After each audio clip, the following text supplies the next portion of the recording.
Call the meeting to order. Monday, December the 4th, 2006, right at 7 o'clock p.m. The invocation this evening will be provided by Pastor Edward Eversole from the St. Andrew's Lutheran Church, followed by the Pledge of Allegiance of the Police Explorers and Councilwoman Wallman. Would you all please stand?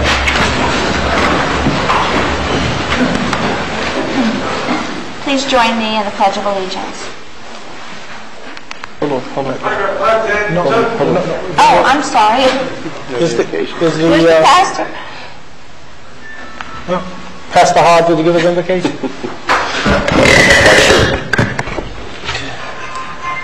Let's bow our heads for prayer. Dear Heavenly Father, we'd like to thank you for this opportunity to be joined together this day. Father, we'd like to thank you for life, health, and strength. We'd like to thank you for the opportunity to be able to share and deliberate our freedoms that we so greatly sometimes do not appreciate. But Father, you've blessed us in a life and in a country that we be able to share our opinions and be able to share with one another. Father, we want to ask that you continue to bless those that are fighting for this freedom that we so enjoy. And Father, we ask that you continue to bless them and their families. And Father, that one day you will bring them all home safely. And dear Father, we ask that you just continue to look over this city, look over the leaders in this city, in this country, in this state, and Father, keep us, and that we all may be healthy and be able to join one another and make this a better place for our children. In Jesus' name we pray. Amen.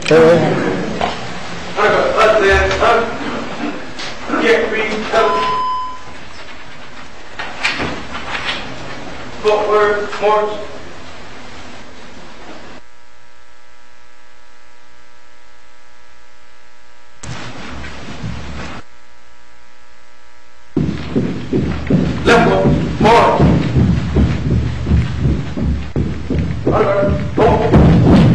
Okay, now, please join me in the Pledge of Allegiance. I pledge allegiance to the flag of the United States of America and to the republic for which it stands, one nation, under God, indivisible, with liberty and justice for all. Right, face. Word, march.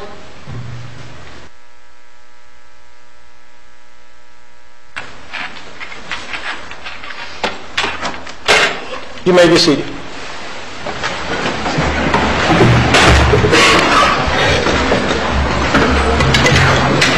Roll call, Madam Clerk.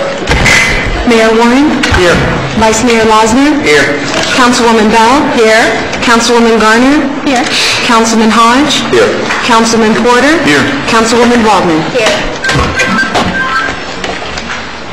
Additions, deletions, and deferrals? None there. Good. Let me thank Councilman Hodge and Councilwoman Wallman for the invocation and the pledge. And to the Police Explorers, thank you all very much. Special presentation is a plaque presentation honoring heroic efforts of Miami-Dade Fire Rescue firemen, Homestead police officers, and young heroes. Would you join me, Councilman Porter?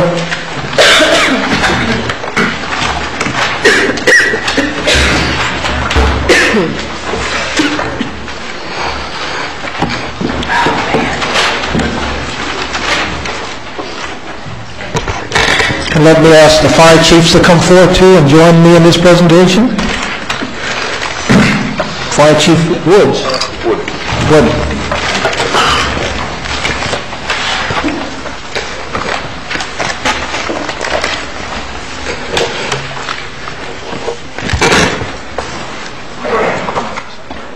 And what I'd like to do is just read the public announcement of this event. And it says that on the 4th of December 2006, the City Council and the residents of Homestead will recognize Miami-Dade Fire Rescue Lieutenant Mauricio Andy Arenas, his sons Andrew and Michael, as well as Homestead Police Officers Antonio Tanner and John Truex for their roles in a life-saving rescue on October the 22nd, 2006. Later that Sunday afternoon, Lieutenant Andy Arenas was playing football in his yard with his sons Andrew, 13, and Michael, 9, when Andrew noticed smoke from a nearby apartment building. Lieutenant Arenas and his boys ran to the building and discovered that the smoke was coming from a fire in a second-floor apartment. Lieutenant Arenas told Michael to start knocking on doors and instructed him to ask the first neighbors who came out to call 911.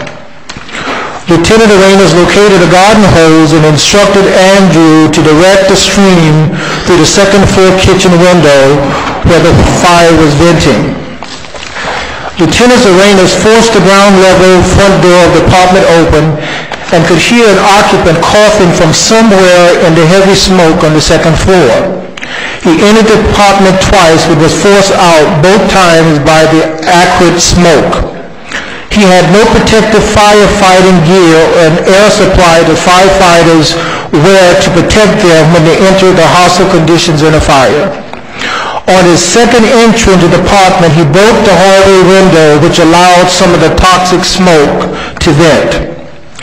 On his third attempt to search the apartment, Lieutenant Arenas located and opened a bedroom door. He found the now unconscious occupant on the floor. Lieutenant Arenas dragged the victim to the top of the stairs and yelled to the Homestead police officer for help bringing the victim down. Officer Antonio Tanner assisted Lieutenant Arenas at the top of the stairs, and together they removed the victim to the front yard. Officer Tanner and Officer Truex both entered the apartment again to locate any other occupants, but none were found. Now let me tell you something very unique about our police officers. In the police department, in our standard operating procedures, it clearly states that they are not to enter a building in those conditions. When there's a fire, they are to call 911 and wait on fire rescue. So they risk being disciplined by the police department by going into that burning building. But I'm told that when they heard that victim cry out for help, they couldn't just sit there and do nothing. And Lieutenant Arenas just did a remarkable job in going in, and he was off duty, playing football with his sons.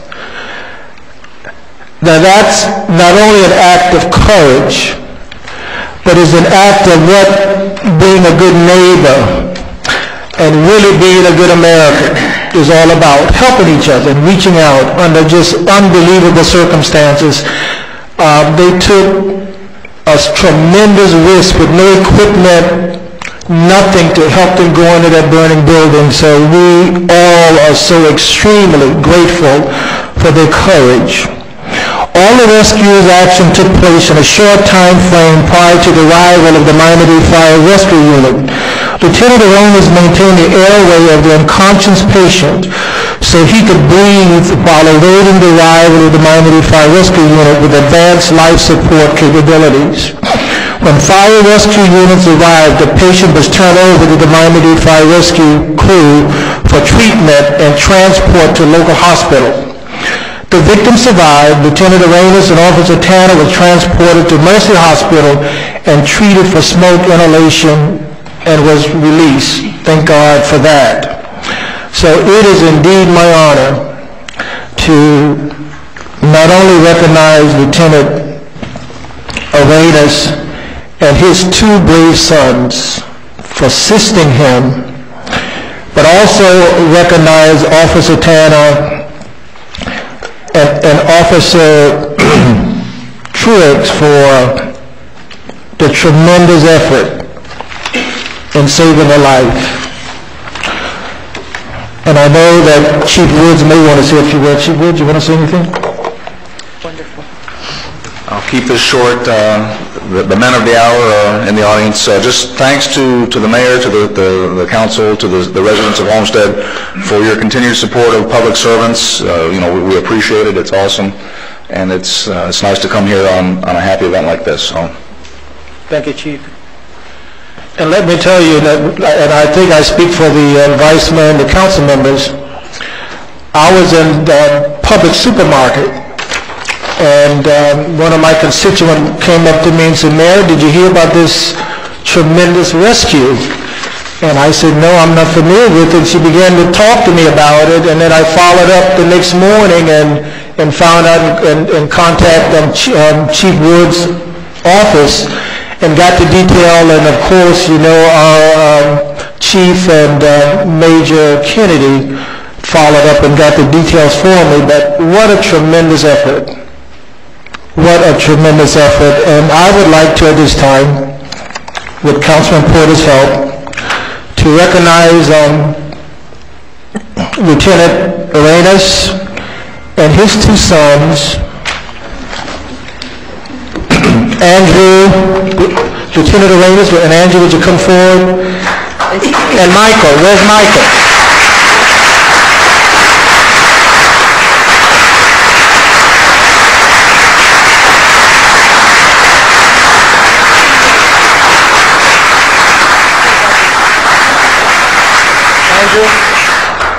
You held the hose, right? Thank you, sir. Thank you so very much. Oh, Michael. Future fireman, right? Thank you, Michael.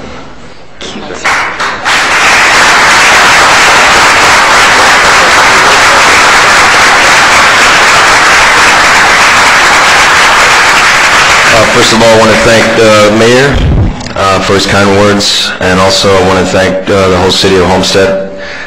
What makes this a little sweeter for me is that this happened in my community where I live. Thank you everybody for coming.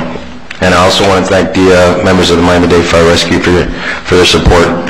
Thanks.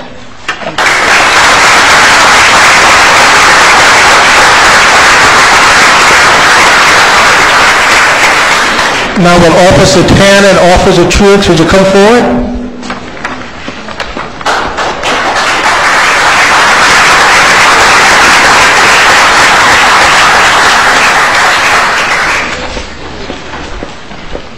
Congratulations. Thank you. Appreciate your effort. Officer Turner? Officer Truex?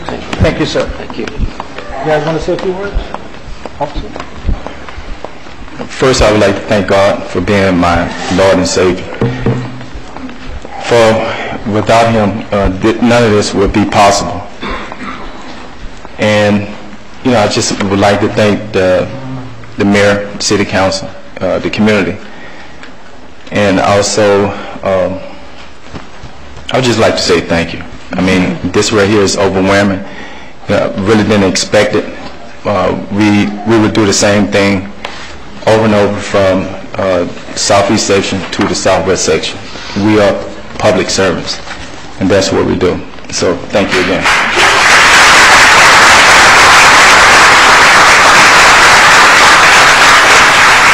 I'll just keep it short and say thank you. It's a pleasure to serve the city.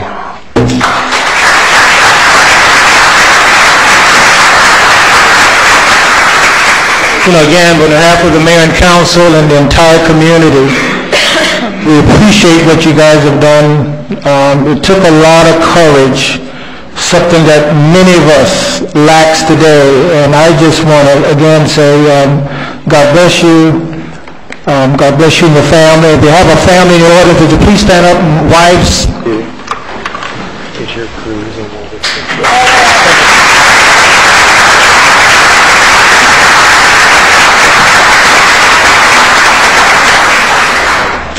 And to show you the effort of Chief Woods and his whole team, we have 2 fire stations. I know one is in the works right now, and one soon to start construction. And I think it shows the commitment of Miami-Dade Fire Rescue Units for the people of the city of Homestead. So we're well on our way. Again, thank you, Chief, and your whole team, and certainly Chief Roll and Major Kennedy, the whole group, for doing an outstanding job. God bless all of you.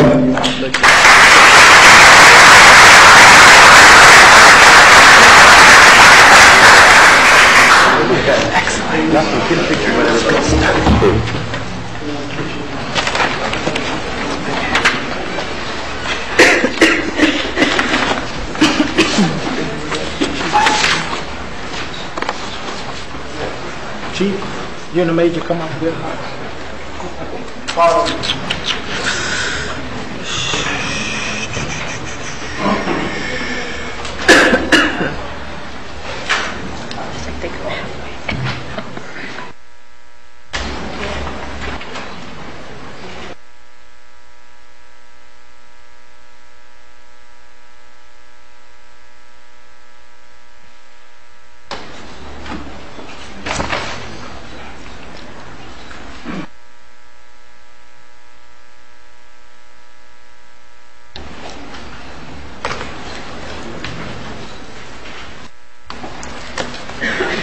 Next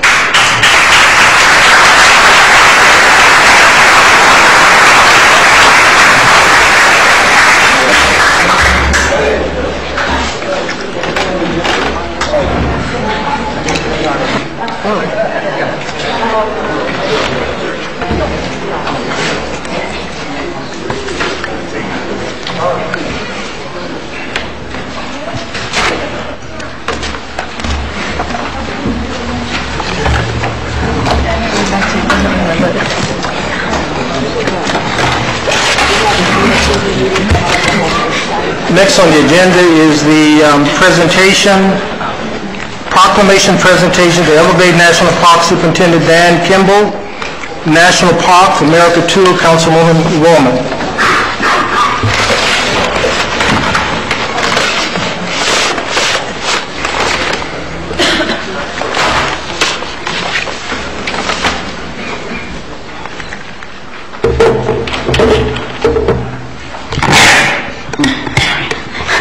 At this time, I'd like to ask Dan Kimball to come forward.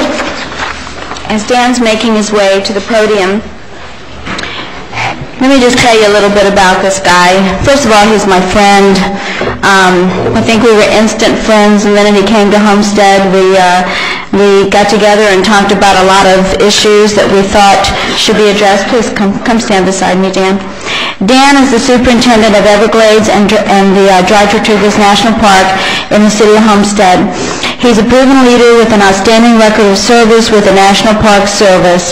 As superintendent of Everglades and Dry Tortugas, Dan is responsible for managing both of these very important national natural resources. Since his arrival to the park in 2004, he has led the park's involvement in restoration of the Everglades, the largest ecosystem restoration project in the history of the planet. Now that's huge to be able to say that. And at dinner one night, I whispered to Dan my little dream about the Trailway, and that's been many years ago. And it was through Dan's effort that he made it a reality. I do give you full credit for that. So almost there. We're almost there. But I wanted to, excuse me, I'm getting over that terrible cold.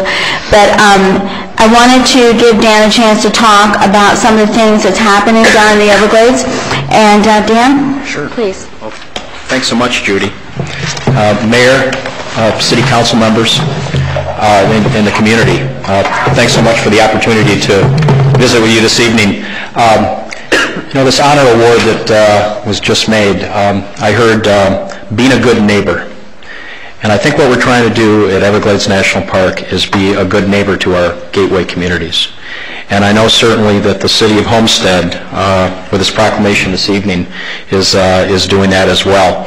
I started this morning off by welcoming a new individual, a young man, to our workforce, a city of Homestead resident named Michael Johnson, the son of our fee collector, head of our fee program at the park.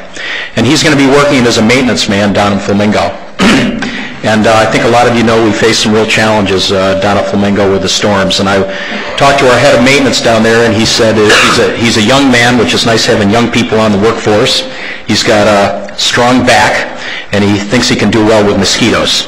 So we're very excited to have Michael join our workforce, and it's great to hire local and continue to forge that relationship with the city of Homestead. I wanted to give you an update on a few things that we're faced with at the park. We were faced with a number of storms in the 2002, 2004, 2005 hurricane seasons, particularly at Flamingo. The Flamingo Lodge is currently closed. We're in the process. We've held 4 public meetings to try to sort out what we're going to do there. We got fantastic turnout at all those meetings. I guess we haven't evaluated all the comments, but I'm happy to report that everything we're hearing is that the local community loves that place. It's a place in everyone's heart.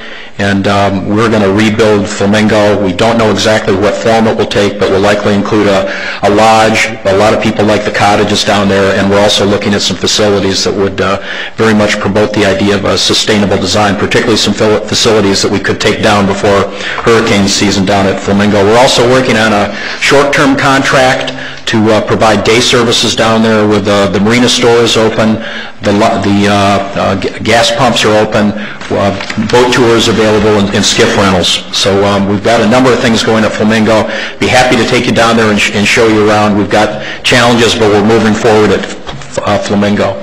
I'd also like to report at Chiquita. I know a lot of you have been out there for a number of years, and it's been closed for close to 8 years. I'm happy to report that on January 6th, we will be reopening Flamingo. I would be happy to invite all of you to come and help me cut a ribbon at Chiquita to reopen that recreation area. I know it's meant a lot to the community. We're also working at the Greenway. We call it Judy's Dream. We've worked hard on identifying a route. We're trying everything we can to find the funding. I think we've made some great progress there. Judy has been a great champion for this project, and I think it's really important. It goes from Biscayne through Homestead, Florida City, and on its way into Everglades. What we're hoping with our general management plan is to continue not only the bikeway to Everglades, but then have a bikeway that would continue all the way down our 38-mile-long park road to Flamingo. Our visitation, I'm unhappy to report, is down about 30%. We think it's a combination of a lot of the information that seems to go out about hurricanes and how they affected the South Florida community. It's probably a combination of gasoline prices as well. We're working hard with a number of our local partners, trying to work on a marketing campaign and also outreach. We've been talking to the Tropical Everglades Visitor Association with Brian Canessa, and we're also trying something new. We're working with the local agricultural community. They've been promoting something they call agritourism, and we're trying to promote ecotourism as well, and we think those two things fit together very well. I'd like to wrap up with two thank yous. One is to the Everglades Association. That's our group, that's our friends group at the park. Kurt Ivey is on your city manager is on the board of directors, and that the Everglades Association last week was successful in securing a $115,000 grant to continue our environmental education program in Everglades National Park. And I just want to tell you how huge that is. I think really to advance the park idea, it's important to get youth into the park, and the Everglades Association saw what the need was in the park and stepped up and secured that funding for the park. So Kurt and your fellow board members, thank you so much. It really means a lot to the park. And finally, we have an office at 10th and Chrome, and we have faced some security challenges there. And I just want to report to you, Mayor and City Council, that we alerted Kurt about some of the challenges we have, and about 2 days later, your officers, particularly Captain Kennedy, came to our offices, met with us, heard about what our issues are, and really stepped up to help us. And we really appreciate that level of service and commitment. So I just want to thank you big thank you to the City of Homestead. You're a fantastic gateway community, and the best is yet to come. Thank you.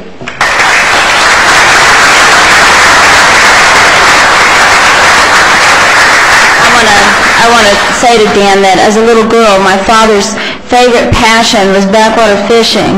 And back in the 60s, early 60s, that was what we did. We went to Flamingo and fought the mosquitoes, but went to the Flamingo and put the boat in, and we went fishing, and that's how I grew up. So I certainly pray that we get it rebuilt. I mean, it is very important. And for those of you that's never been there, it's amazing. I mean, you just feel like you've stepped outside of the big world. It's quiet, it's beautiful. So I encourage you to go. And Dan, right now, I'm going to give you a proclamation. This was an effort that they do every year. It's called Volunteer Day. And correct me if I'm wrong. I'm usually out there with them. This year I wasn't able to do it, but it's where they go and they take a particular area of a park. Last year we were at Biscayne National, correct? Mm-hmm. And both parks actually. Both parks, but big part of it was at Biscayne. But we're always at Everglades, and volunteers from all over, and I mean, what were there, 150?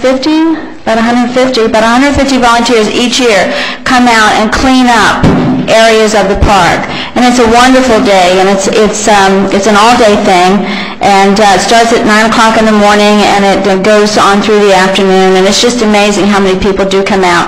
So, Dan, I'd like to issue a proclamation to you, and it says, whereas the National Parks America Tour Volunteer Day is a volunteer-driven initiative designed to provide national parks with manpower resources to complete important projects and engage surrounding communities in the national parks experience.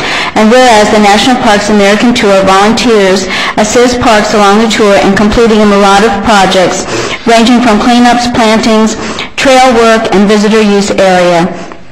And whereas the National Parks America Tour Volunteer Day will come to Everglades National Park in Homestead, Florida to work on a variety of projects, and whereas the City of Homestead and Everglades National Park visitors sincerely appreciate the dedicated work and heart of the sponsors, organizers, and volunteers of the National Parks American Tour Volunteer Day. It's a long one.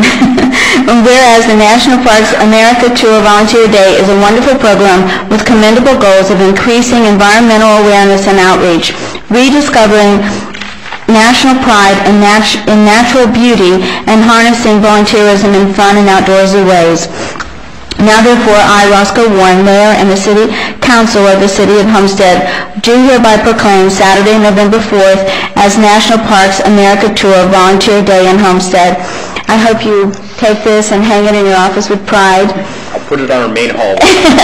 And just so you know, Dan and I have a date to go to Washington in the spring, and we hope to bring home a lot of money to finish our trail project. So thank you so much. Thank you.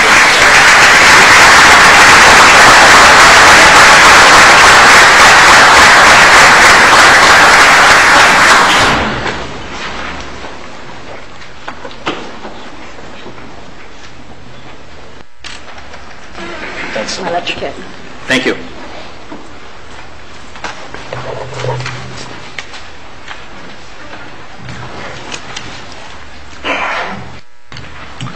Thank you, Councilwoman Woolman. Next, 5C is a check presentation from San Remo Homes to the Homestead Hospital Foundation. Councilman Porter.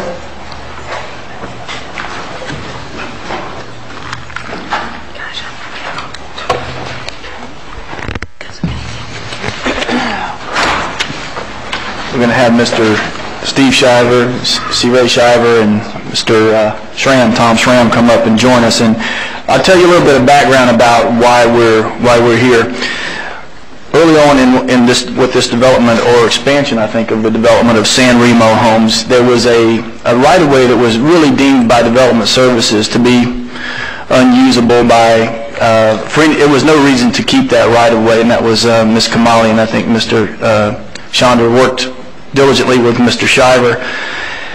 And what they've done is the city offered the developer the right-of-way because we had no need for it, and in turn the developer offered a sizable sum of money to the hospital on behalf of the City of Homestead. So it's really kind of a double hit for the city to have a developer step up and do this on behalf of the taxpayer. We've been looking for a way where the city could support and really get involved with what we see this jewel coming out of the ground out east of town, which is going to be one of probably the biggest economic engines that this city's seen in years.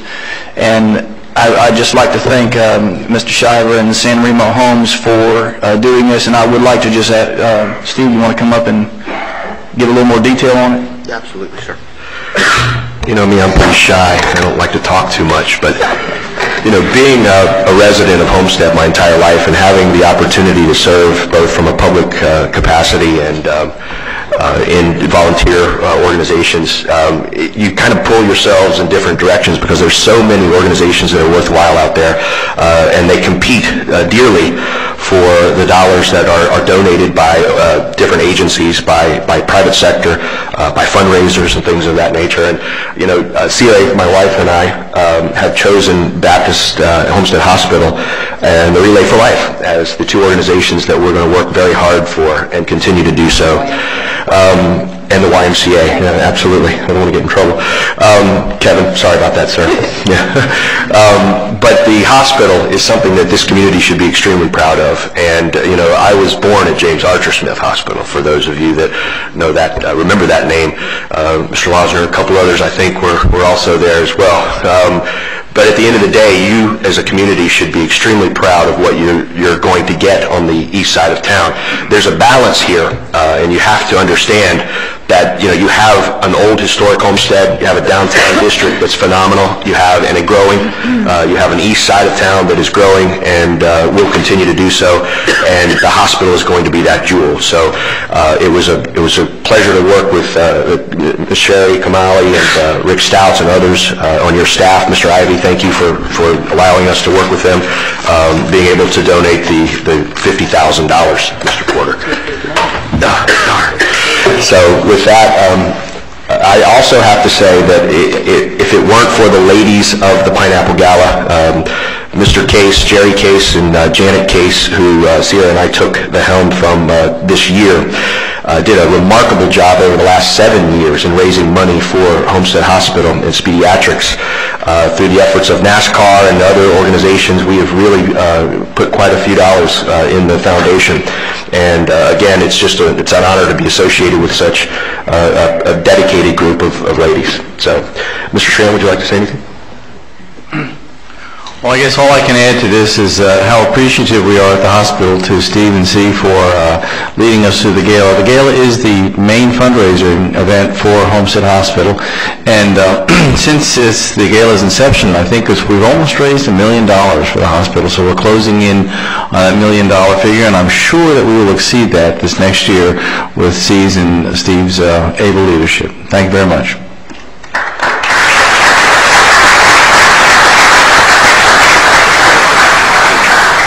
I'm sorry. Also, you also have a very diligent representative on your council that has been part of the gala from the very beginning. Councilwoman Waldman has been one of the ladies of the gala, and if you could join us, I would appreciate it as you help us accept this check.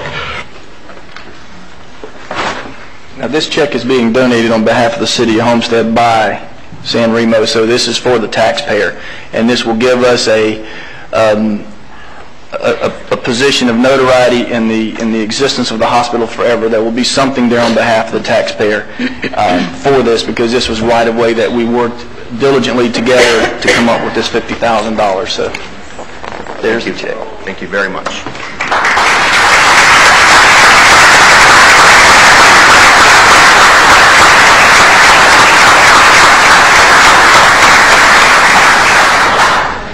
You want to step out? Technology is good when it works.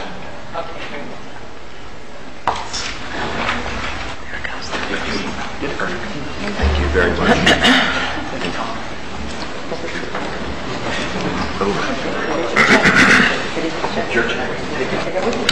Just don't try to catch it.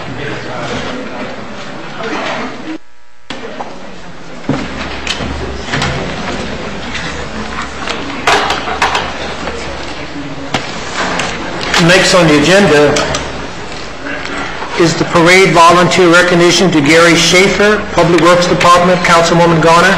Mayor, I don't see Mr. Schaefer in the audience tonight. Can we bump that to the end and see if he comes in? Sure. Thank you. We'll move on to item 5B, is the Safety Award winners presentation for the month of December 2006. Councilwoman Wallman, Joseph Gonzalez from the General Service Customer Service Division, Yuri Joseph from the PW&S Solid Waste Division, and Richard Vega, General Services IPS. Hey, Marcy.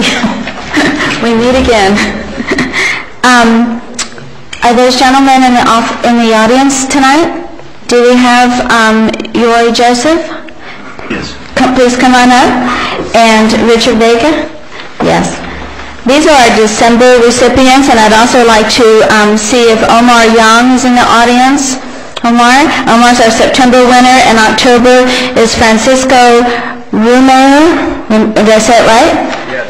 Please come forward. And these gentlemen, let me tell you what they're going to get. I'm going to put my glasses on. First of all, the City of Homestead recognizes 3 employees each month for a safety award program. They must be full-time employees of the City of Homestead They must be free of accidents and injuries for the preceding 6 consecutive months and must not have received workman's comp benefits for the preceding 6 consecutive months. The recognition includes a certificate, a paid day off, a safety badge. Their names are posted for recognition in the main lobby bulletin board at City Hall, and a $25 check from our city attorneys. So I hope you realize just how hard it is to do this, and we really are so proud and honored to have you standing before us tonight. Would you like to say anything? Come on, Richard.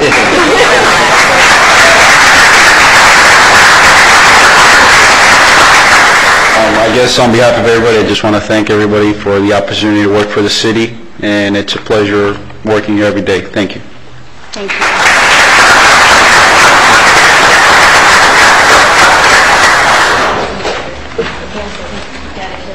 Thanks, Richard. Okay, thank you so much. Okay.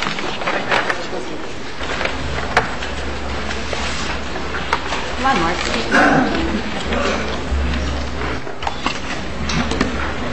Thank you so much.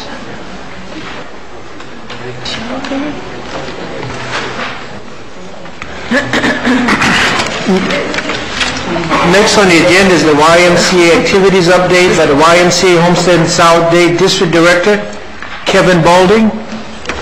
Yes, at this time I'd like to ask Kevin Bowling to come forward. Kevin is the new director for the Homestead YMCA. Romanita Ford, his board member, called me one day and said that she thought it would be a good thing to have an update. And I'm waiting for that update too, Kevin, because I'm really excited because I've worked for the YMCA for many years with fundraising, and would like to come to Bob's in the audience. Several of us have done that, so we are excited that you're here, and I'd like for you to tell us a little bit about it. Thank you, Councilman Waldman. I think it's a great opportunity for me to be here. I'm fresh here from Detroit. Detroit had 2 inches of snow today, and so that means it's a great day to be here when I talk to other people who are cold. It's like I said, I'm just getting here from Detroit. I've been here for a couple months now and enjoying the opportunity to get to know many of you. I'm kind of impressed. I've had an opportunity to meet a lot of the faces that's in here so far, and so I look forward to the opportunity of getting around and getting to know more people in the community as well. I think as far as just the update on the why, what we're trying to do at Homestead is really just try to raise the profile of the Y in the community. We've got a lot of work to do, and as we try to go out and do that, one of the things that we want to do is make sure that we emphasize membership as a way of connecting with our community, that we take the opportunity whenever possible as well to grow the quality of our programs and the reach of our programs, and just do a better job to meet our mission as well too. Our mission statement is based upon a Bible phrase that says that they all may be one, and so it's our opportunity now to try to reach out more into the community just to bring everyone in. So thank you once again. Thank you, Council, for having me here as well too, and look forward to working with you in the future.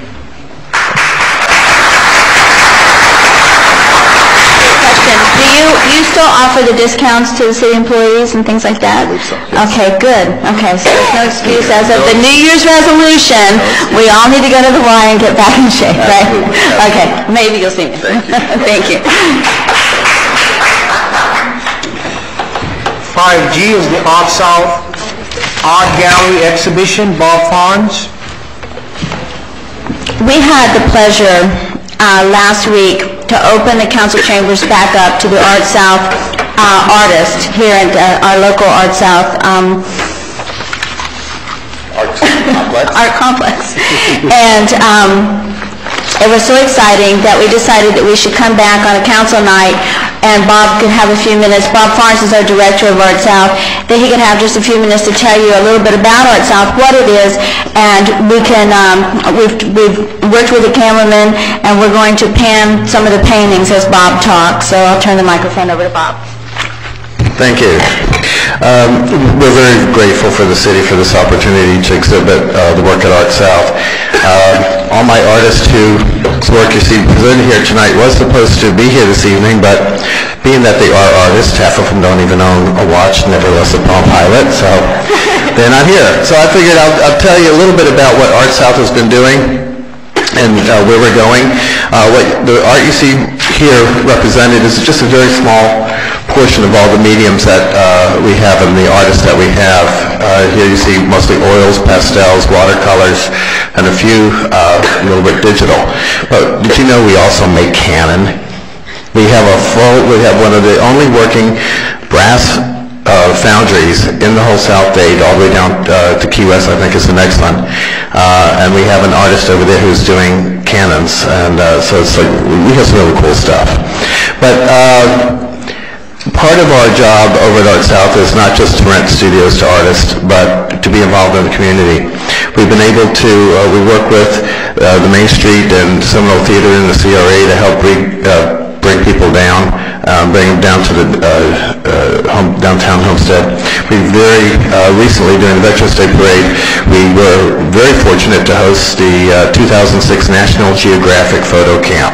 And these were people from the University of Miami and National Geographic editors and photographers came out and gave cameras to 16 of our migrant worker families and let them go out and take pictures.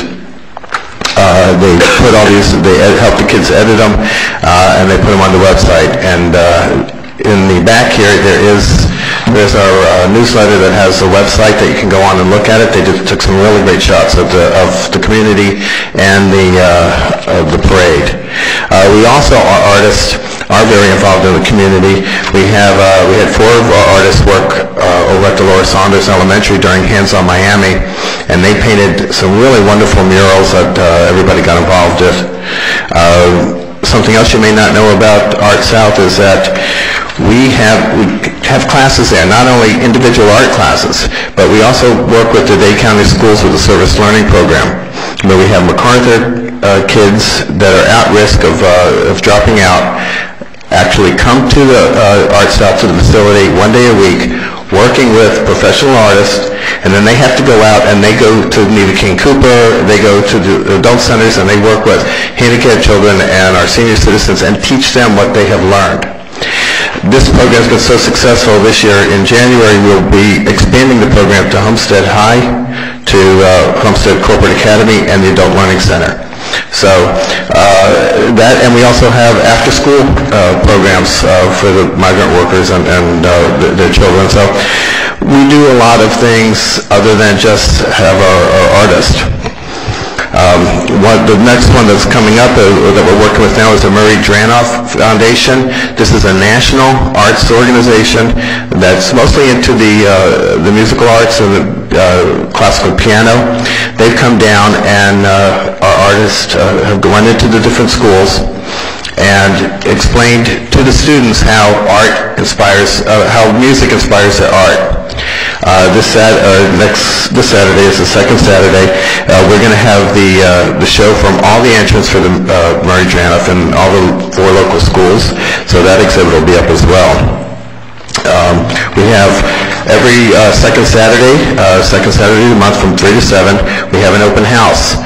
We have 3 different gallery exhibits that are new every month.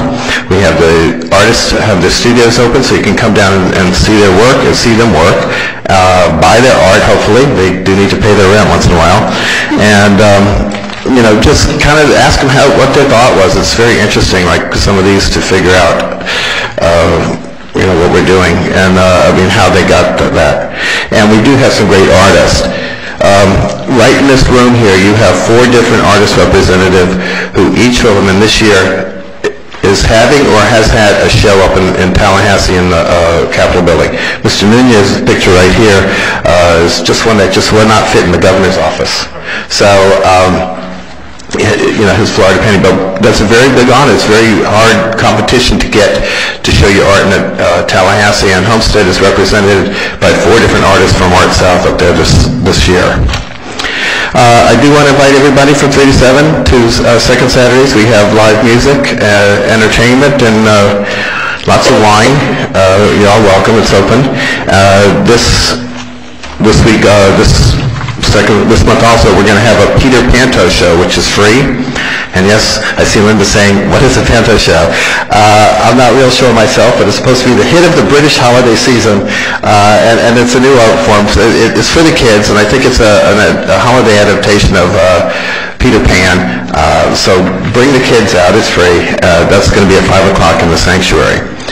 And other than that, we're just keep on working, and we'll be changing this out every couple months, so look for some new stuff. Thank you. Thanks for bringing our chamber to life again.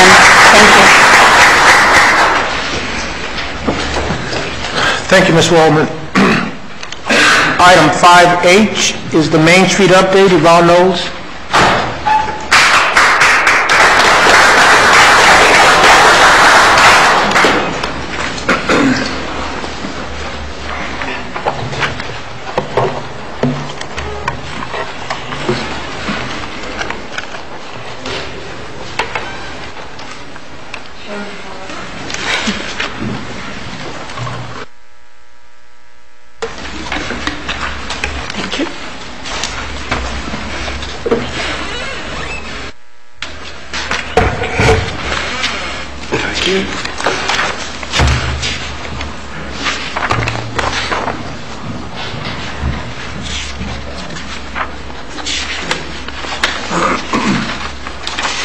Good evening, Mayor Warren, council members, Mr. Ivy, fellow members of the public.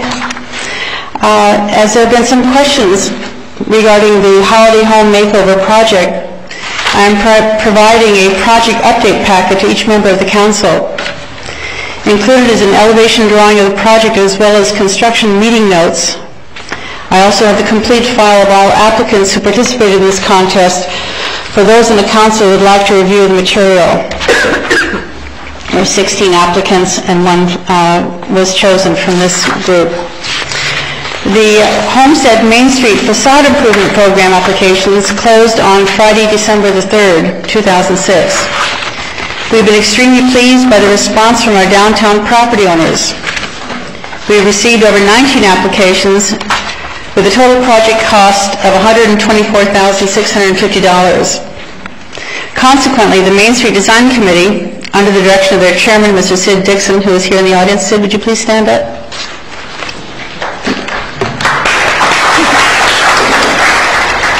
We'll have to evaluate all applications and decide the size of each grant award, as the funding for this program is set at $75,000. Main Street this week welcomed 6 new members to the organization.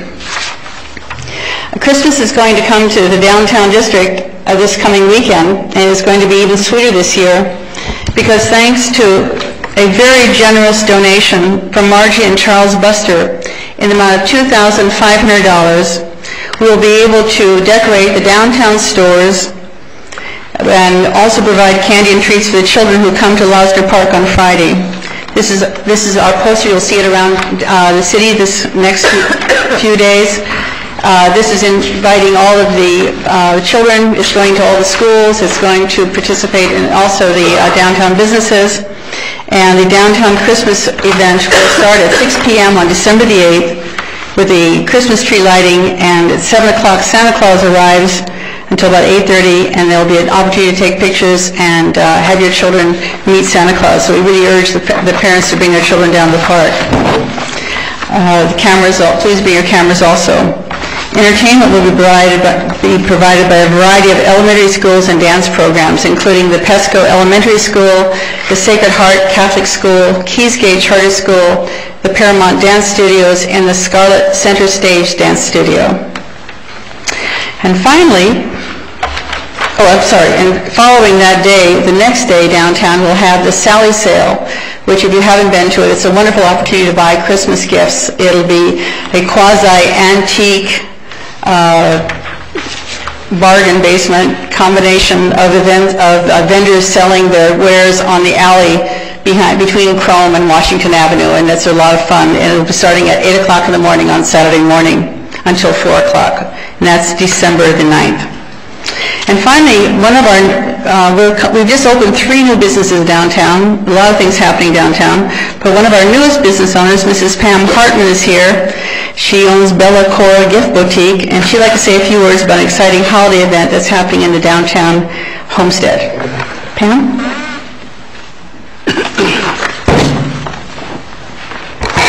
Hello, like you said, I'm Pam Hartman.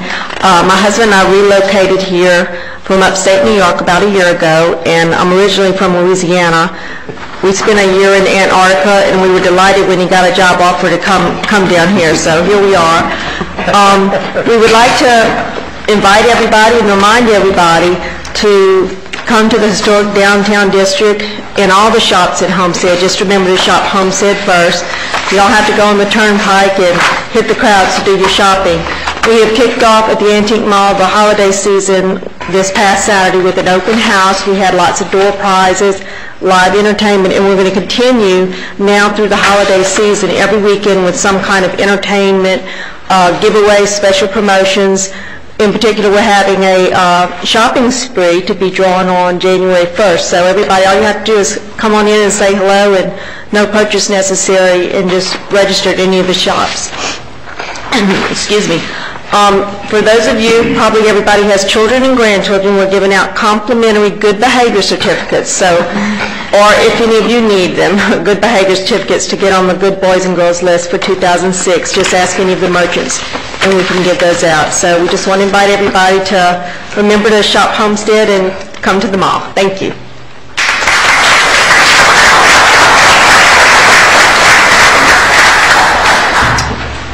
Thank you, Yvonne, for the update. No questions.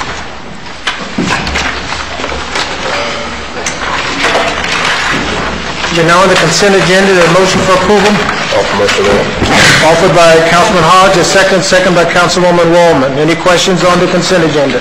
If not, all in favor say aye. Opposed? Public hearing ordinance, land use items. Mr. Weiss. Good evening, Mr. Mayor, Council. Please be advised that the following items on the agenda are quasi-judicial in nature. If you wish to comment on any of these items, please indicate the item number you'd like to address when the announcement regarding the quasi-judicial item is made.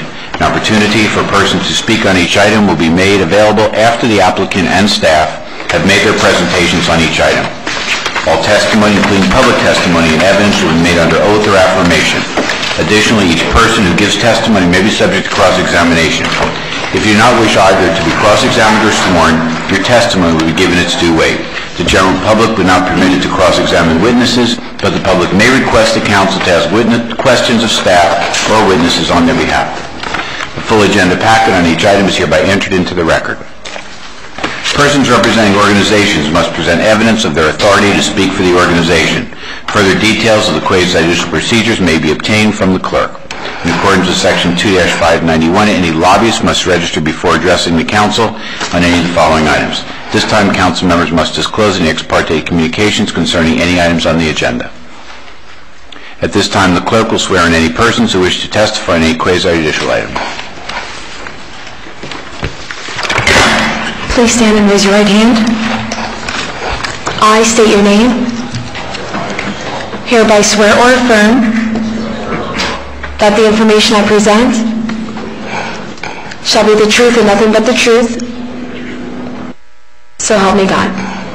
Thank you.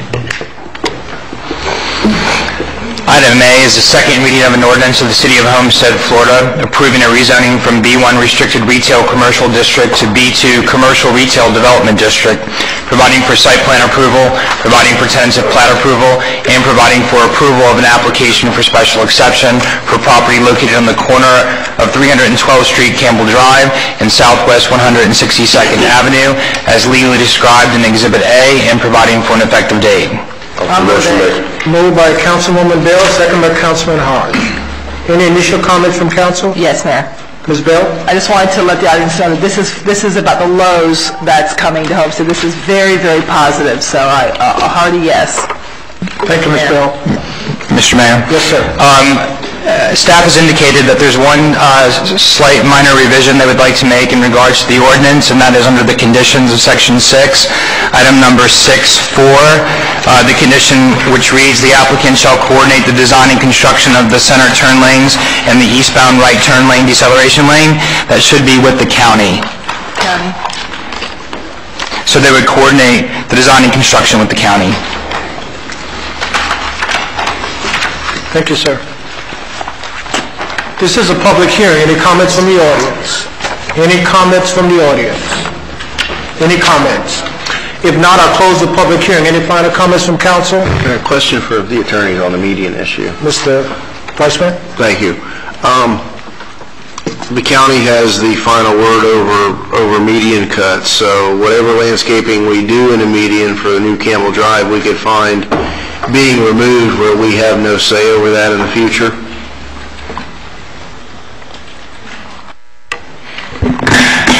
Actually, we are working with the typical section with Miami-Dade County, and in that typical section, there is no median for Campbell. Okay, so it was just a matter of the placement of the lane, not the removal of existing median? That's right. Okay. But in the future, would we find ourselves in this position of medians being removed for turns where we really have no say over the removal of landscaping and buffers? Is that accurate? Well, on the county road, county has the final decision.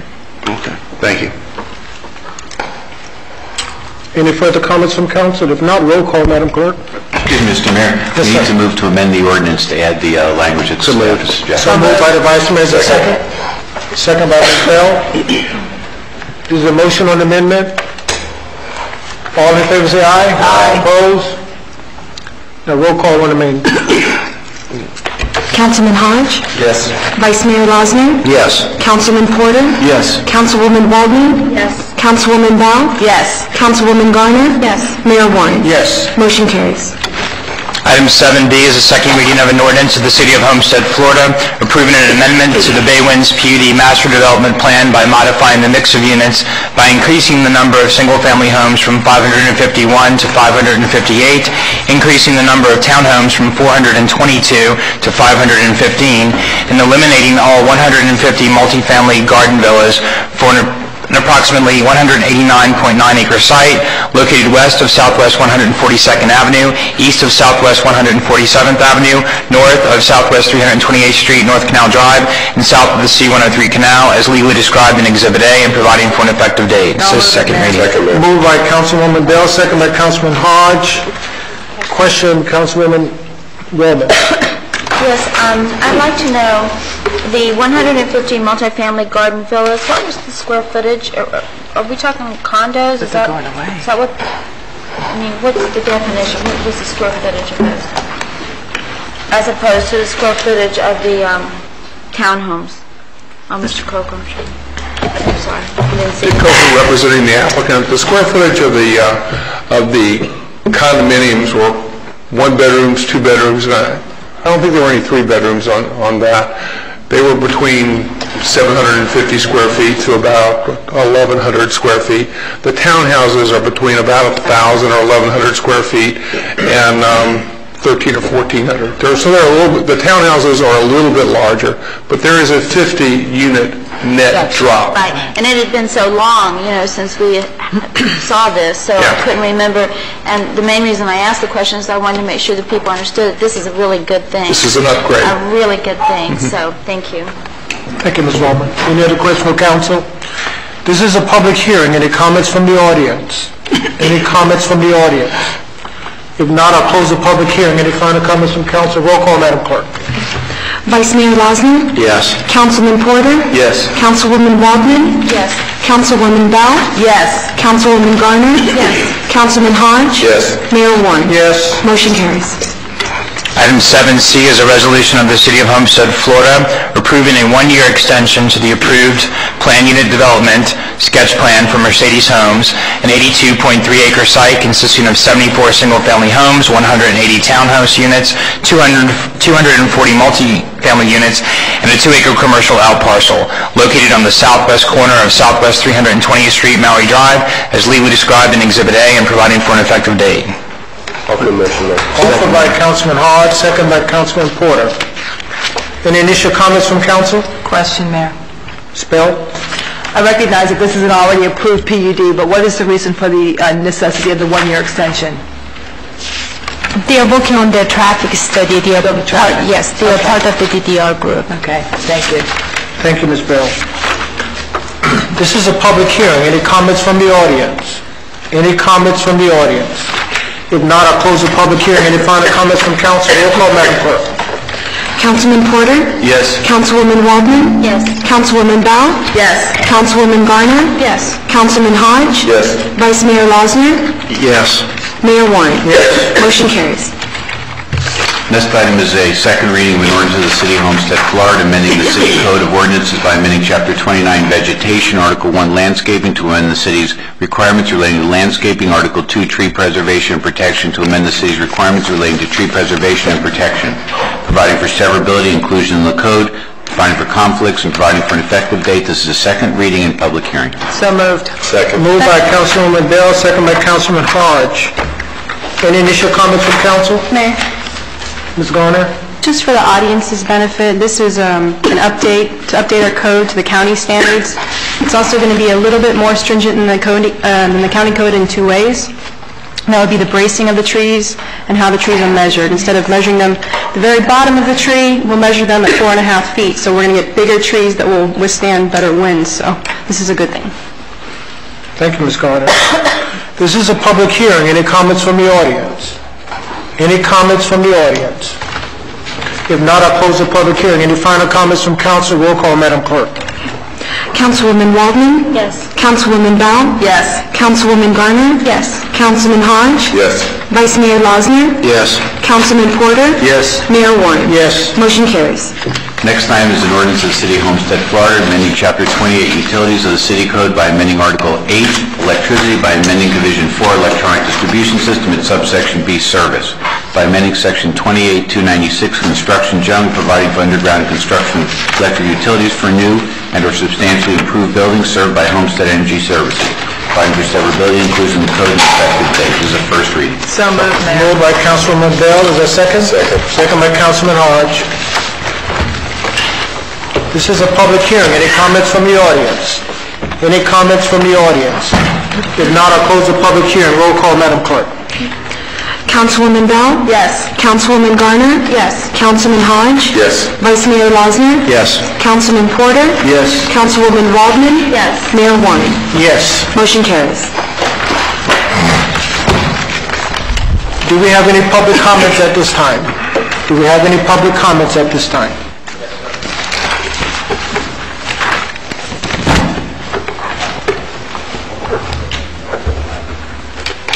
John Burgess, 655 Southeast 30th Drive.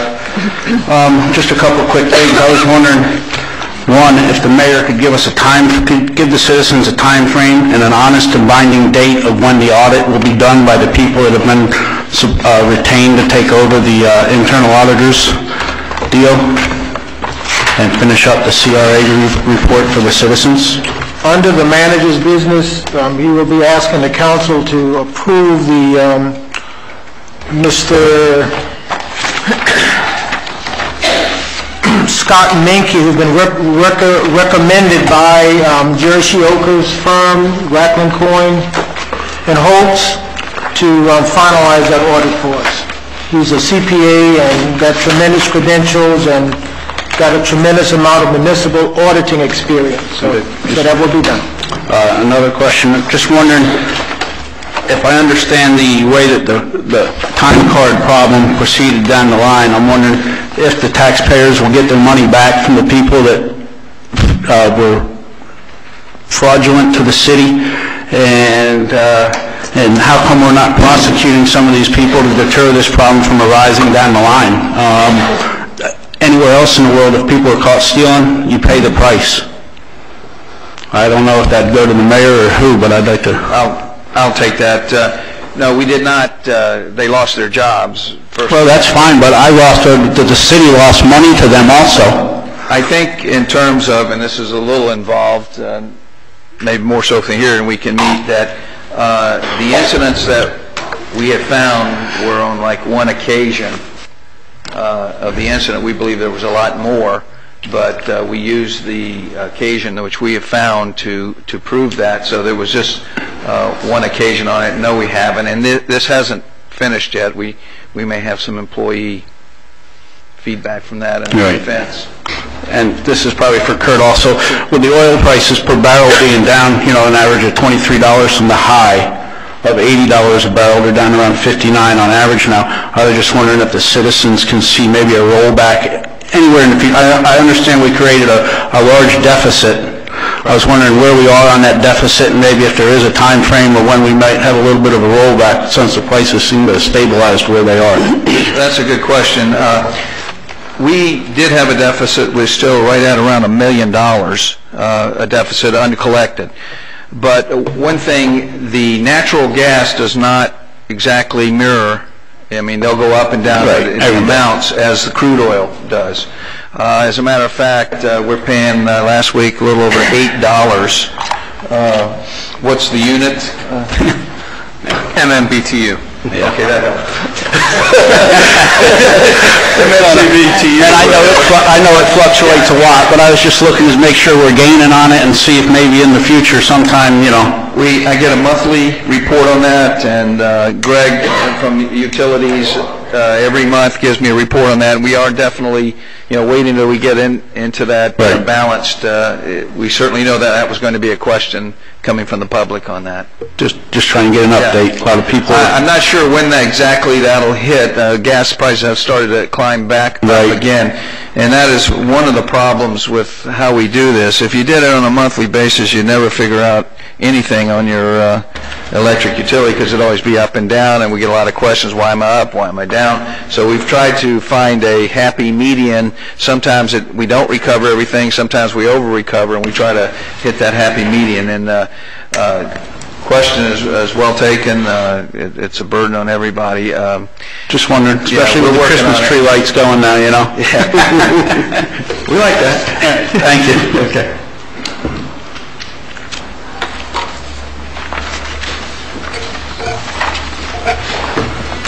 Business from the city manager, Mr. Ivan.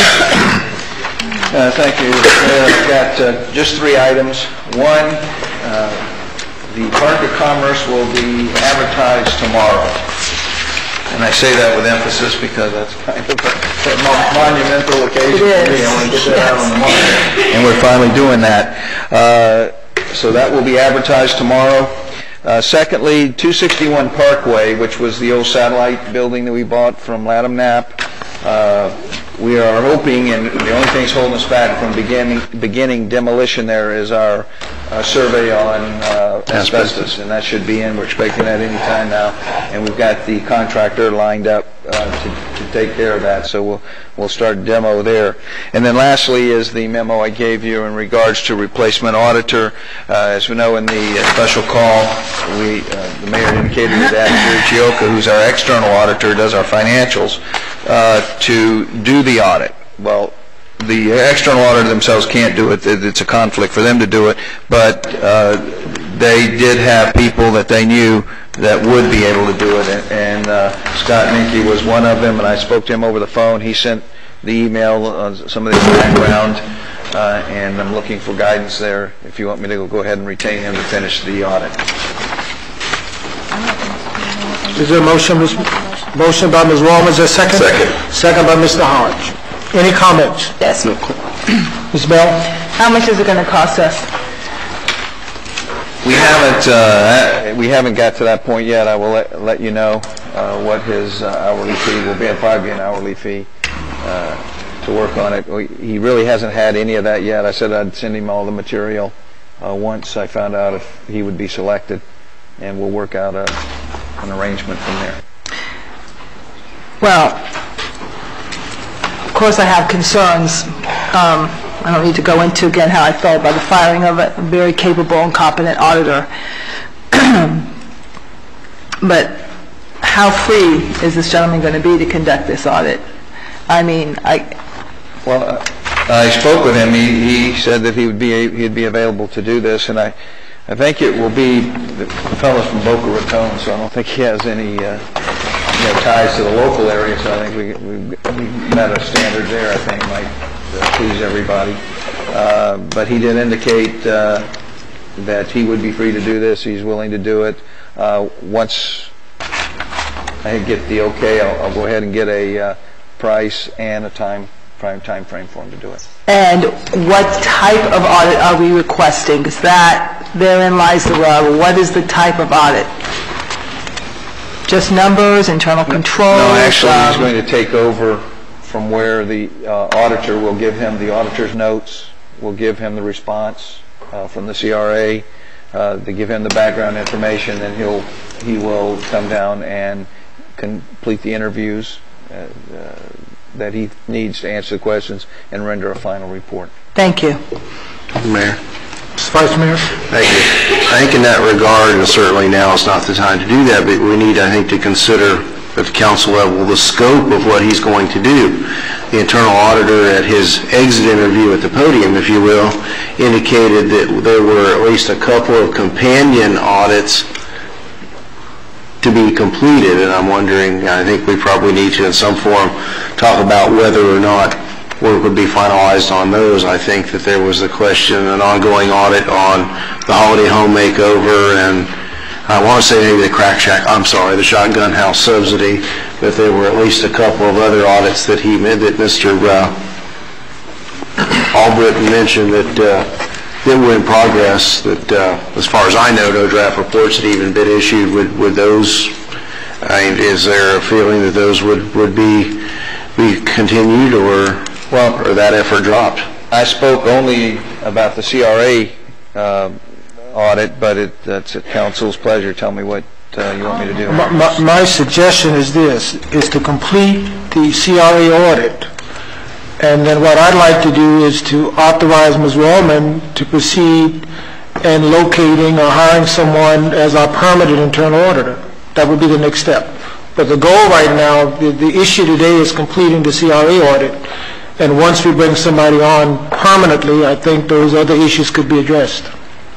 Because there's other issues other than the shotgun and some of those others that I brought to Mr. Albritton attention that he never proceeded.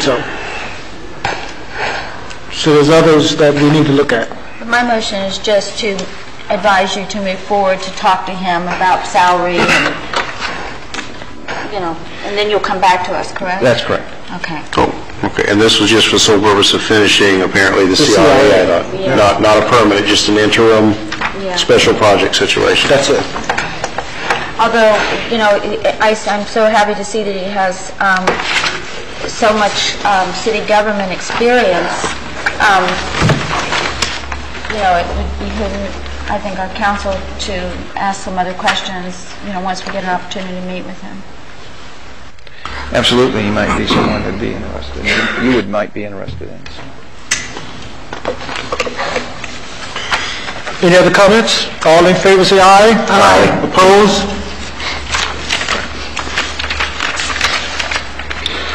Anything else, Mr. Manager? That's it, Mayor. Thank you. Mayor, I have one more comment or question. Suggestion, if you will. And it might be better spoken at a HERO board meeting, but I really would recommend and hope in the future that any dollars that go into any organizations that the CRA funds, that within that, if we fund Main Street, if we fund the business incubator, that we have an audit provision built into that funding, that because we fund them to such a high amount, that we have the right, if you will, to audit those organizations along with the contract. So I think that that's something that would be very wise to build in with contracts, especially as we fund to such a large dollar amount these organizations, that we build in an audit provision right within that. And I think that's probably very standard for many organizations, and it's type of a grant, if you will. And I think we might want to look into that, Mr. Stotts.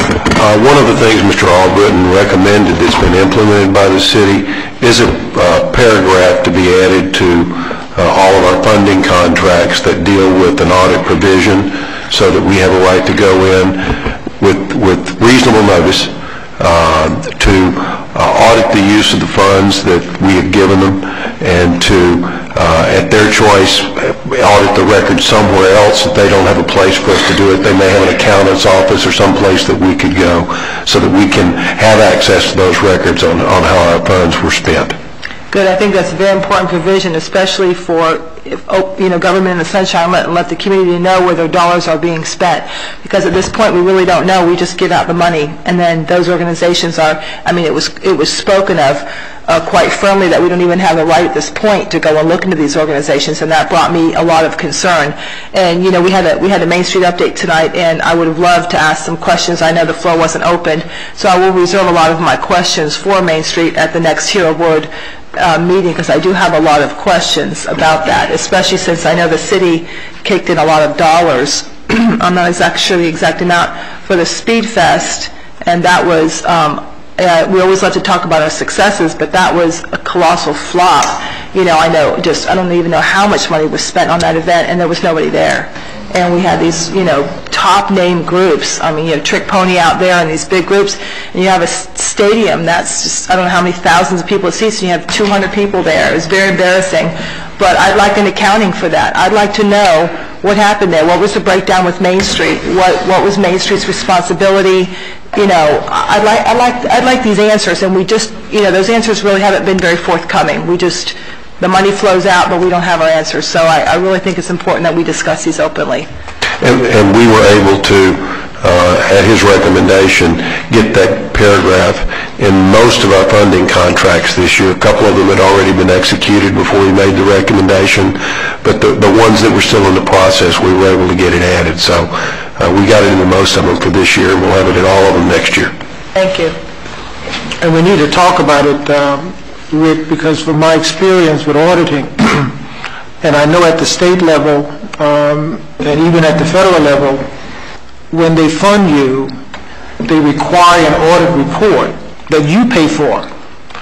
So we may want to look at it that we require the audit, but it is paid by the agency that you're funding. When they do their scope of auditing, they incorporate that portion of funds you're getting from the city, and we get an independent audit review of those funds. So that could be one way we can look at it, but I agree with Councilwoman Bell, it should be a requirement. But who pays for it will be another issue. And it's my experience that we have the agency that are receiving the funds pay for the independent audit, and not the taxpayers. Mayor, as long as that agency doesn't also do the audit. No, they pay for it. Independent auditing firm that they pay for will conduct that audit, and that will relieve the taxpayer. And we can do that. We probably need to set some sort of a floor, because if we're only giving somebody $2,500 of a special events grant, it's not worth it. It's not worth an audit, no. No. So there's a ceiling from the state and federal level. It's a ceiling. Thank you very much.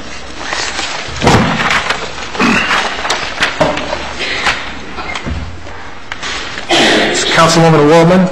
Yes, Julio, this is going to be directed, I think, to you and the manager. I received a letter from a resident by the name of Maglia Fox, and I'll read you her quote here. It says, "Dear Judy, please make it your mission to do something about the deplorable condition of our portion of Tennessee Road from North Canal Drive to Palm Drive. This has now become a recurring problem. The trash that collects on both sides of the street, mainly due to high school kids walking to and from school and tossing the empty containers of drinks and snacks that they purchase at the Marathon convenience store, makes that portion of Tennessee an embarrassment for us residents at the north end of the townhouses. It's been a problem for years, and I know Mrs. Fox and some of her neighbors go out with garbage bags, and they pick up the trash themselves. But the very next day it's out there again. She goes further in her letter to say, I believe the Rotary. She said there's a Rotary sign that they take care of that road. Is it Kiwanis? Okay, it's Kiwanis. Okay. Battle of the bands. We're on the same. We're Rotarians. I know. There's Kiwanis right out there. It's their fault. but let me just say that adopt a road, that's only once a quarter. So, I mean, they can't possibly keep that up. So I was going to say something good, see about the Rotarians. But they can't possibly keep it up, nor should it be their responsibility to keep it up on a day-to-day. But I've just made a point to go over there regularly this last week and a half to see, and it's terrible. It is absolutely terrible. So I wondered if maybe we could, we had the principal of Homestead Senior High here the other day in our council chambers. Perhaps we could work out something with community service hours, or perhaps there's the prison crews. I mean, we need to do something about it. We'll look at it, Councilwoman, and see if we can come up with something. And I mean, I don't know if they let them out for lunch or what the situation is, but I mean, I'll go over there in the morning and it'll be halfway clean, and then I'll go over in the afternoon and it'll be just filthy again, and then I see the little ladies out with their garbage bags, and I know that they're doing a good thing, but they're tired of it.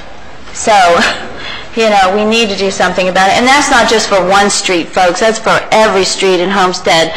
People that litter need to be arrested. And I just wish that we could, enforce that more so. I mean, it's just a horrible, horrible condition. On the lighter side, we had our tree lighting last week, and I want to thank everybody that was here for that. Rainbow Christian Academy, they were just precious as always. The children, they were great, and I want to give a big thank you to Mrs. Ward and her crew. And at that time, we revealed the art in the gallery, and again, I want to thank Art South and their artists, because, you don't realize how plain these walls are until the art's not there anymore. So I know our new City Hall won't be this way, but for right now, this is a wonderful addition to our chamber, and it will be turned out every quarter. I know Bob said every couple months, but we're going to put it on a schedule and make sure we do this every quarter so that we have a different art to look at. The senior citizens, we're having our holiday luncheon on Wednesday, so any of you who might qualify for that, please come by, senior citizens at noon, for our holiday lunch. We're also having our holiday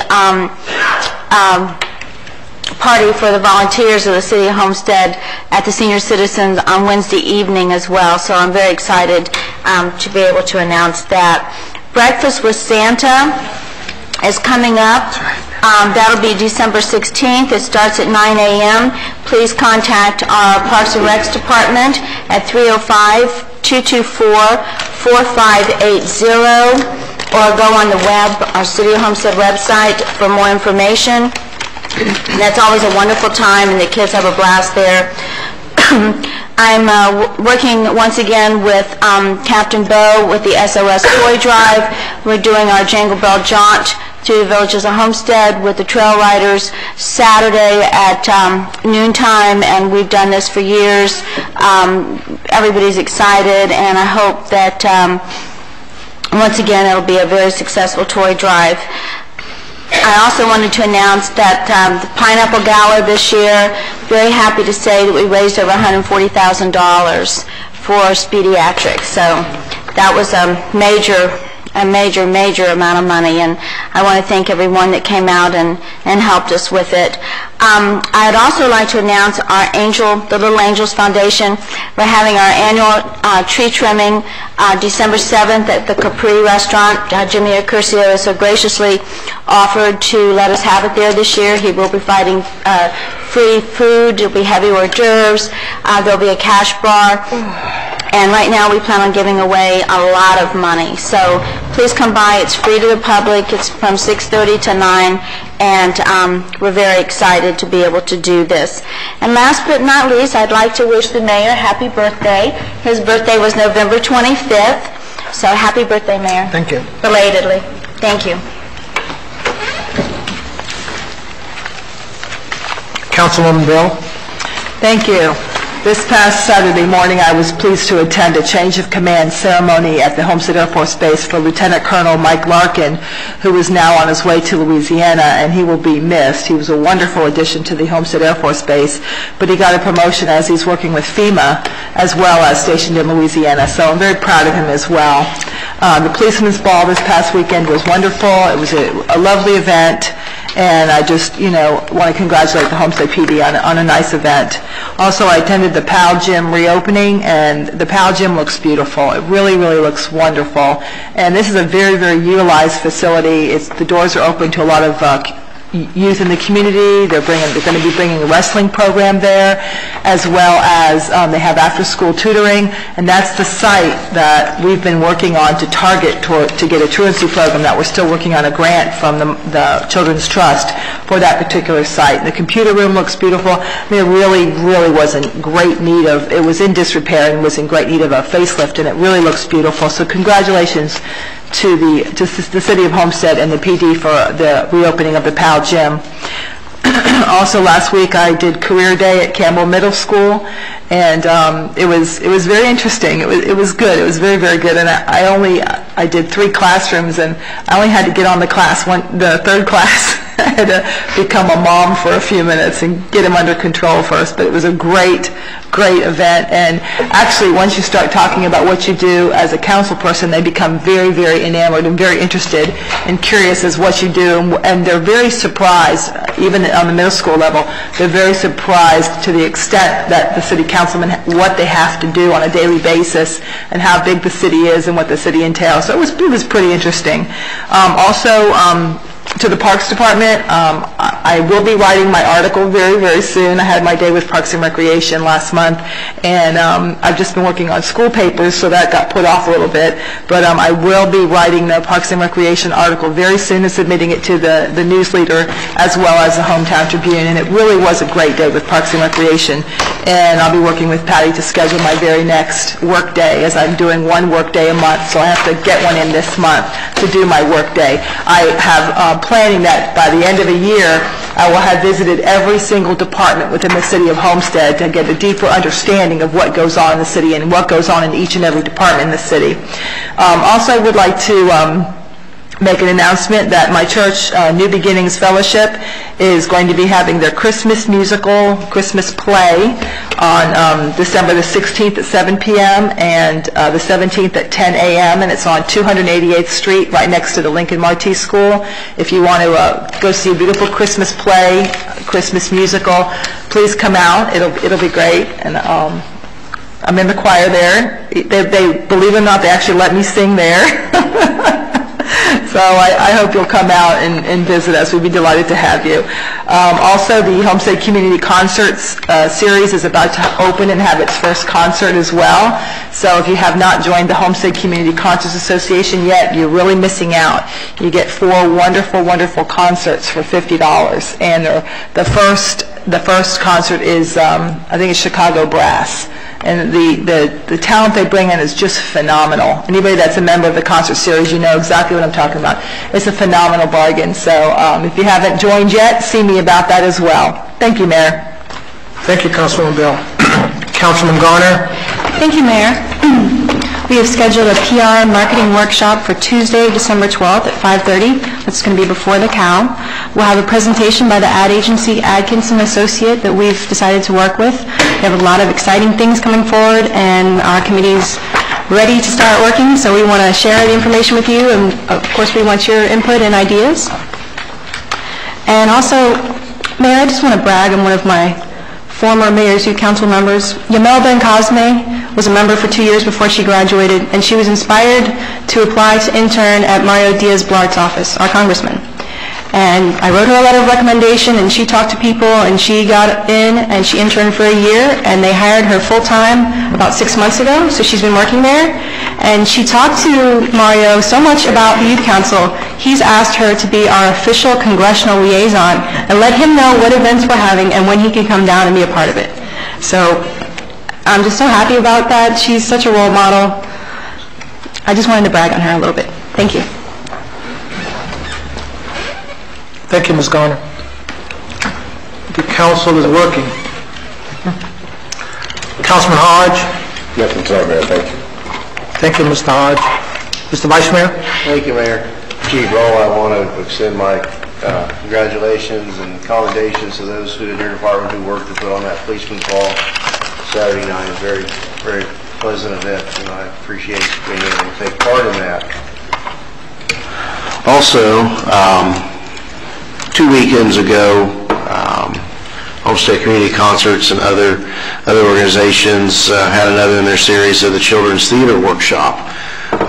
This year was Susicle, which was quite a lot of fun. I've attended many over the past several years since we've had children, and it's one of those hidden gems of this community, and I hope that it continues to grow, and we'll have new venues for them to put these plays on as the child population of our community continues to grow. This is just a wonderful event for them to be exposed to this type of art and culture at an early age in a fun sort of way. So I want to thank all of those, so many different organizations that came together to put that on.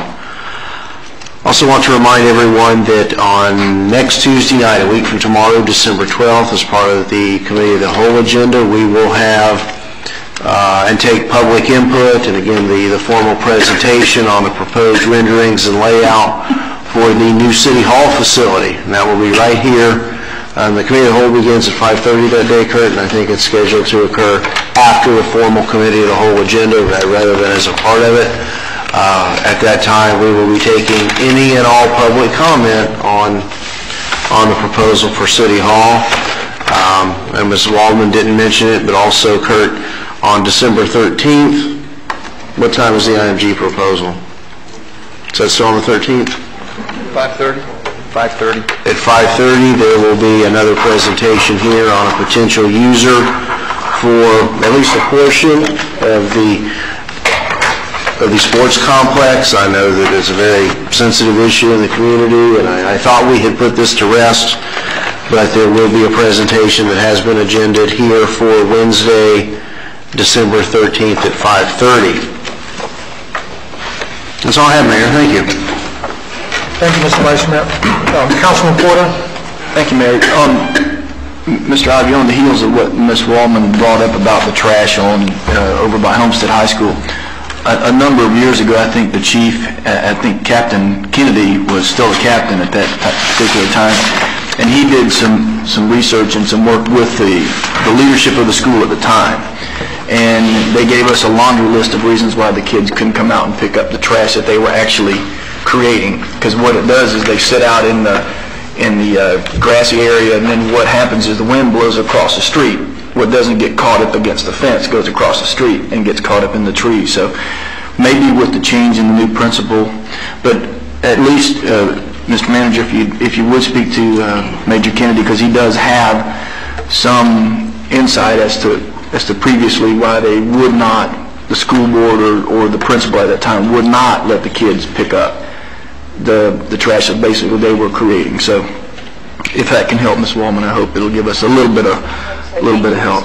The other request, Mr. Manager, I'd like to have, we talked a couple times about the West Mallory portion from basically US 1 or Chrome west to Redmond Road. I know we have some federal money, and the road is just getting more and more deteriorated as we don't do any major improvements to it.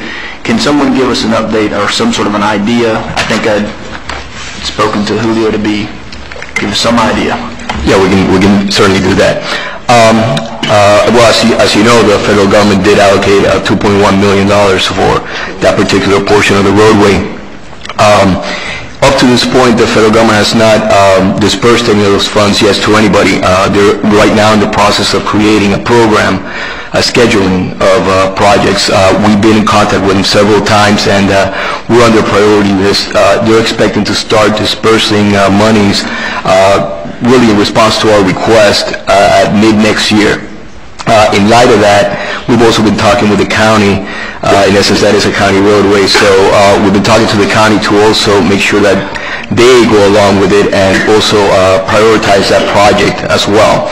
That project used to be under TIP program, the Transportation Improvement Program, and they put it back on, and what they're doing now is moving it forward on the list, on the queue per se, to get it working. We do have a design for that portion that was pretty much, I would say like 80% complete.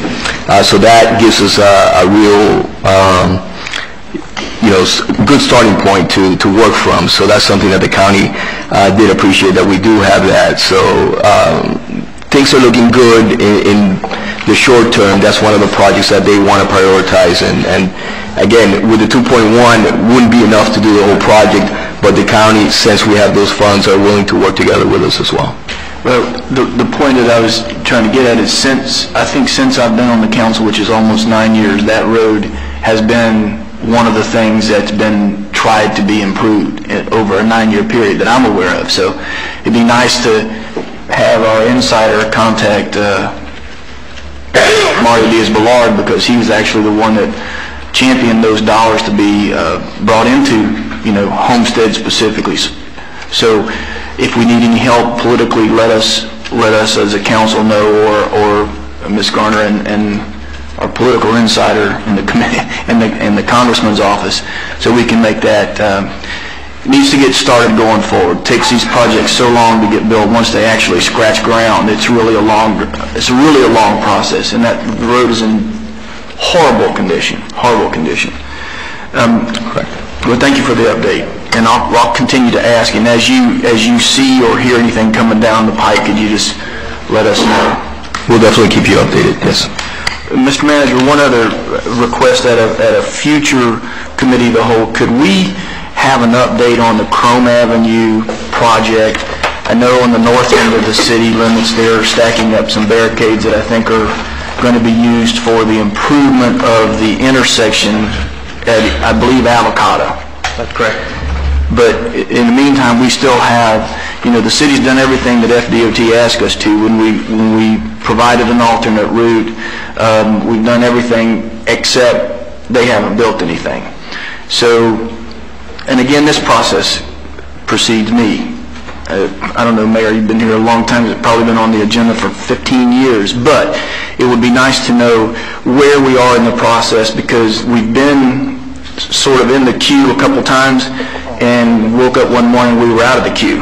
And we had to go all the way back through a process on the alternate route and start all over again. And, someone from a position of authority in DOT, maybe we could invite them down to let's talk about what's truly going on. And I know it's controversial on the north end, but we're talking about specific to the city limits, and they've got those improvements laid out.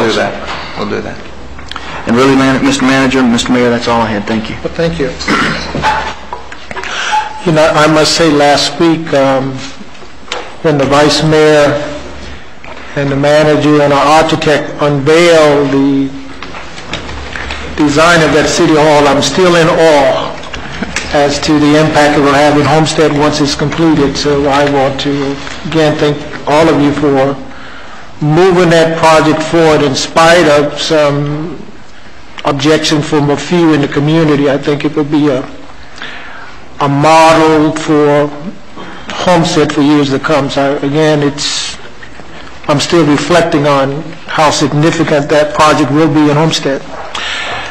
Let me comment on, I think at the special call,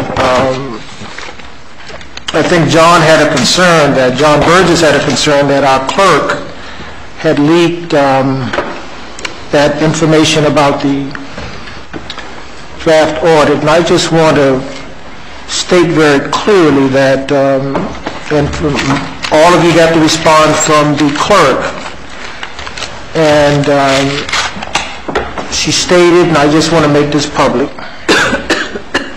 I want to make sure that you know that the public record materials which my office provided to the Miami Herald in response to the Herald's public records request consisted of public records specifically requested by the Herald, which related to the allegations and or issues discussed in the internal auditor's draft report, and did not include a copy of the draft audit report itself.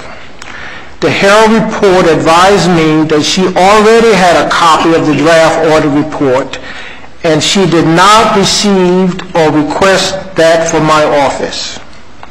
So I just want to go on the record that the integrity of the clerk office is intact, and Sheila certainly did not release that draft audit. But it brings up a significant concern of mine as the mayor of the city, is that The 7 of us get a confidential document, and the very next day it is out there in the public. And I'm hoping, Mr. Manager, maybe you and the chief or whomever could look into the release of that confidential document. I would be interested in knowing where it came from, where the leak came from. Did it come from any elected officials who have a public duty to maintain confidentiality for the protection of the taxpayers of the city of Homestead? So if you all could look into that, because we need to know. We just left a very serious executive session involving significant potential liabilities of the city. And I just want to be absolutely sure that, you know, our confidentiality is protected. And I think John brought up a very good point. You know, where did the leak come from? I would be very, very interested if you all would pursue that and report back to the mayor and council. And that's all I have this evening. Thank you all so very much for coming out this evening.